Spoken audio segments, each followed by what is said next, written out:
Congress party అధికారంలోకి వస్తే మాకు ఉద్యోగాలు వస్తాయని చెప్పి ముఖ్యమంత్రి గారు స్వయంగా ఇచ్చిన మాట ఎందుకు జరిగింది తప్పండి? అప్పుడు మీరు ఎవరు పోరాటాలు చేయలేదు. దత్తాత్రి గారు మీరు అధికారంలో ఉన్నారు. మేము ప్రత్యక్షంగా ఇప్పుడు కూడా కోర్టు నాంపల్లి కోర్టులో తిరుగుతున్నాం. అదే చెప్తా ఉన్నాను కదండి. మీరు అధికారంలో ఉన్నప్పుడు, మేము అధికారంలో ఉన్నప్పుడు మీరు మాట్లాడినప్పుడు, మీరు నిరుద్యోగ సమస్య గురించి ప్రస్తావించినప్పుడు, మానవతారా అంటే నిరుద్యోగుల నాయకుడు అని పేరు తెచ్చుకున్నప్పుడు మీరు మాట్లాడేటువంటి అవకాశాలు ఉంటాయి. ఇవాళ మేము నిరుద్యోగ సమస్య గురించి మీరిచ్చిన హామీల గురించి మాట్లాడితే మీరు ఎందుకు నన్ను మాట్లాడలేకపోవట్లేరు? మేనిఫెస్టో అండి, ఇక్కడ గ్రూప్ 2 సంబంధం లేదండి. అది అవునండి. గ్రూప్ 2 సమస్య అయినా, గ్రూప్ 1 సమస్య అయినా, సమస్య అయినా, ఇవాళ ఏ సమస్య గురించి అయినా నిరుద్యోగుల వాయిస్ గా ఒక ప్రతిపక్షంగా మేము మాట్లాడుతూ ఉంటే ఒక మాట కూడా మాట్లాడేకుండా అడ్డం పడతా ఉన్నారు మీరు. This is not right. Rai గారు, గ్రూప్ 2 గురించి చెప్పండి సార్, మేనిఫెస్టో చెప్పండి డాక్టర్ గారు. గ్రూప్ 2 గురించి అయినా, గ్రూప్ 1 గురించి అయినా, గ్రూప్ 3 గురించి అయినా మీరు చేసినటువంటి తప్పిదాల వల్లనే ఇవాళ నిరుద్యోగులు ఇబ్బందులు పడతా ఉన్నారు అంటా ఉన్నాము. అంటే గ్రూప్ 2 మేము అధికారం లేనప్పుడు మేము తప్పు చేసినామా? అరే అది గ్రూప్ 2 అనేటువంటి 2016 గ్రూప్ 1 లో ఏం తప్పు జరిగింది? 3 కోట్లు ఇచ్చి కొన్నది ఎవరు చెప్తారా? మీరు ఉద్యోగం బాధ్యత మీ పైన ఉంది. ఆ బాధ్యత నిరూపించాల్సిన బాధ్యత మీ పైన ఉంది. మాట్లాడితే తెలుసండి 4 కోట్లు అండి. 3 కోట్లు దాన్ని పెట్టి ఇది పెట్టి మాట్లాడుతున్నారు. చదువు రాదు, ఎట్లా ఏ ఉద్యోగం రాదు ఆ పిల్లగాడికి? మీకేం ఉద్యోగం వచ్చిందని? మీకేం ఉద్యోగం వచ్చిందని? అన్ని పార్టీలు తిరిగి వచ్చింది. మీకేం ఉద్యోగం రాజకీయ నాయకులు ఎన్ని పార్టీలు మీకేం ఉద్యోగం వచ్చిందని? మీరు గతంలో బీఆర్ఎస్ పార్టీ మీరు గతంలో బీఆర్ఎస్ పార్టీ ఉన్నారు కదా. అప్పుడు మీరు కూడా గ్రూప్ 1 గురించి ఎందుకు? ఆయన ఫ్రెండ్స్ క్వాలిఫై అయినవా? ఏది గ్రూప్ 1 ఫ్రెండ్స్ క్వాలిఫై అయినవా? ఏం క్వాలిఫై? నువ్వేం క్వాలిఫై? నువ్వేం క్వాలిఫై? నిరుద్యోగివా? ఇంత వయసు పెట్టుకుని నిరుద్యోగివా? నువ్వు వయసు దాటిపోయింది. నువ్వు నిరుద్యోగివా? నువ్వు నిరుద్యోగివా? 40 సంవత్సరాలు పెట్టుకొని నువ్వు మాట్లాడతావు.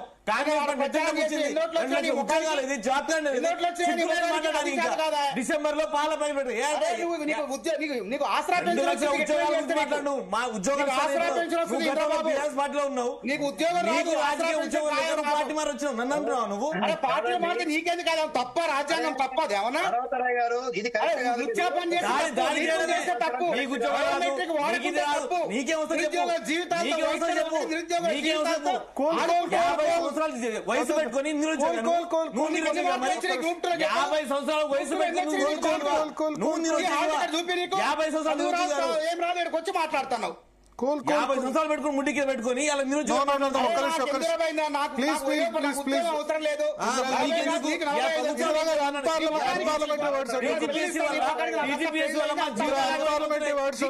చెప్పంటన్నా టీవీలో కూర్చుంటే ఏమొస్తుంది? ఆ టీఆర్ఎస్ కేటీఆర్ దగ్గర పోయి ఎన్నికల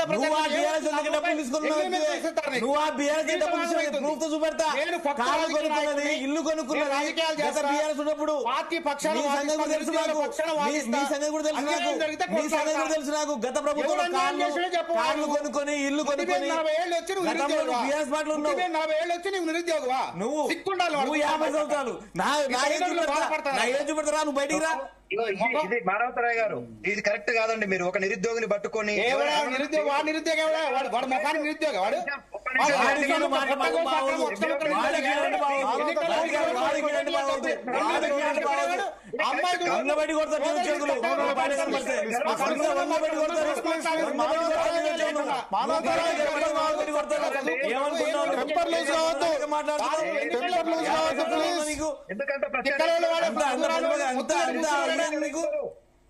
గ్రూప్ 3 ఉద్యోగంలో ఉన్నాడా? గ్రూప్ 2 లో ఉన్నాడా? ఏ ఉద్యోగంలో చెప్పు. నువ్వు మాట్లాడేది ప్రత్యక్షంగా దాడి చేయడం, ప్రత్యక్షంగా దాడి చేయడం. ఈయనకి 50 సంవత్సరాలు. అరే నాకు 50 ఉన్నాయి, నాకు 100 ఉంటాయి, నాకు అవసరం ఏందని పోటీ పరీక్ష రాసేవాడినా? మరి నువ్వు ఎందుకు మాట్లాడడానికి? నువ్వెందుకు నాయకుడుగా ఉన్నా నాకు అర్థం కాదు. మీ పైన చట్టపరంగా నిరుద్యోగం చేశారు వాడితే చట్టపరంగా చర్య తీసుకునే హక్కు నాకుంది. ఎందుకు? ప్రతి ఒక్కరు నిరుద్యోగం చేసి పెట్టాం. వాడు పోరాటం చేయనోడు, లేనివాడు, ఉన్నోడు ప్రతి ఒక్కరు మాట్లాడటం దాని మీద. అవగాహన లేనోడు కూడా. ఈయన అవగాహన ఏం చేసింది మరి ఇన్ని రోజులు? ఎవరో నేను ఎవరు? న్యాయం ఇప్పుడు నువ్వు చెప్పమంటున్నా. గతంలో గ్రూప్ వన్ లో ఎక్కడ గతంలో జరిగింది? గతంలో ఏ అభ్యర్థికి బీఆర్ఎస్ గ్రూప్ వన్ ప్రభుత్వం ఉద్యోగం వచ్చింది? డబ్బులు అక్రమంగా తీసుకొని చెప్పంటున్నా. అధికారం మారగానే అక్రమంగా ఏ బీఆర్ఎస్ గ్రూప్ వన్ కాంగ్రెస్ అభ్యర్థికి వచ్చిన ఉద్యోగం వ్యక్తి వచ్చింది? నువ్వు మాట్లాడే అర్హత నీకు ఎవరు లేదు. తీసుకున్నాడో నీకు చెప్పండి. అర్హతే లేదు. ఇప్పుడే నీకు అర్హతే లేదు. న్యూస్ తీసుకొని CBI బీఆర్ఎస్ దగ్గర డబ్బులు తీసుకొని అధికారంలో రాగానే కాంగ్రెస్ పనులు జంపైన నువ్వు వ్యక్తి. కేటీఆర్ నీకు కమ్ముడు అర్హతే లేదు. నువ్వు నిన్న కేటీఆర్ దగ్గర డబ్బులు తీసుకున్న వ్యక్తి నీవు. కేసీఆర్ దగ్గర డబ్బులు తీసుకున్న వ్యక్తి నీవు. నువ్వు మాట్లాడేది చదువుకునేవాడు ఎందుకు కూర్చుంటారు? భరత్ గారు చదువుకునేవాడు వాడు పొట్ట కూర్చొని పొట్ట కోస్తే అక్షరముఖ రాదు. నీ గ్రూప్ 3 రాలే, గ్రూప్ 2 రాలే, ఏది రాలే. అసలు నీకు ఏం రాలేదు కదా. డిబేట్లో కూర్చున్నాడు. నాకైనా పెద్ద సీట్ వచ్చింది. నీకు అసలు ఏం రాలేదు కదా. నీకేం రాలేదుగా. వాడు చదువురానివాడు. చదువురానివాడు కూర్చోబెట్టాడు. మానవతరాయ్ గారు ఒక్క నిమిషం మీరు ఎవరైతే ఉద్యోగం నేను అనేది ఒకళ్ళొకళ్ళు తిట్టుకొని మీరు పరువు తీసుకుంటారు. వద్దు ఒక్క నిమిషం కూల్ కూల్ చిల్లరగాళ్ళని కూర్చోబెట్టి అట్నే ఉంటుంది మరి. మీరు ఒక్క నిమిషం ఒకళ్ళొకళ్ళు మీరు ఒకళ్ళొకళ్ళు తిట్టుకుంటే ఏం వస్తారు? మీరు ఉన్నది చెప్పండి. అరే గ్రూప్ 2 అంటే సైడ్ ట్రాక్ చేస్తున్నారు. మానవతరాయ్ నేను ఎందుకంటే మీరు భరతన్న గారు యా ప్రభుత్వంలో ఉన్నప్పుడు ప్రభుత్వానికి ఓపిక స్థానం ఉండాలా? అక్కడ ఉన్నటువంటి వినండి సార్, నోటిఫికేషన్ లో నిరుద్యోగులకు వయస్సు 46 సంవత్సరాల వరకు సైన్స్ చెప్పమంటే సోషల్ అని చెప్తారండి. అరే వినండి కదా. సోషల్ గురించి మాట్లాడతారంట.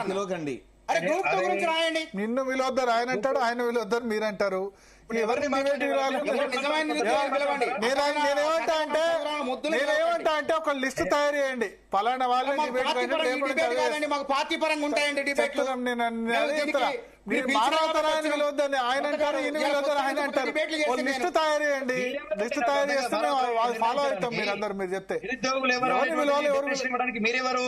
బాలాజీని పిలిచారు సవ్యంగా క్వాలిఫైడ్ నష్టపోయినా మాట్లాడిండు. రాయలేదు.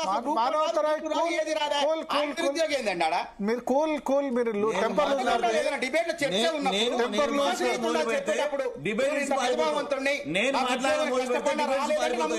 అసలు నీకు చదివే రాదా?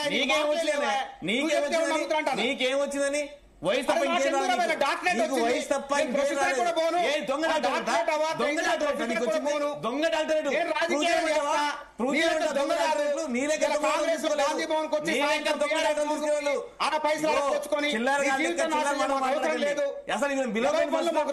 సంబంధమే లేదు.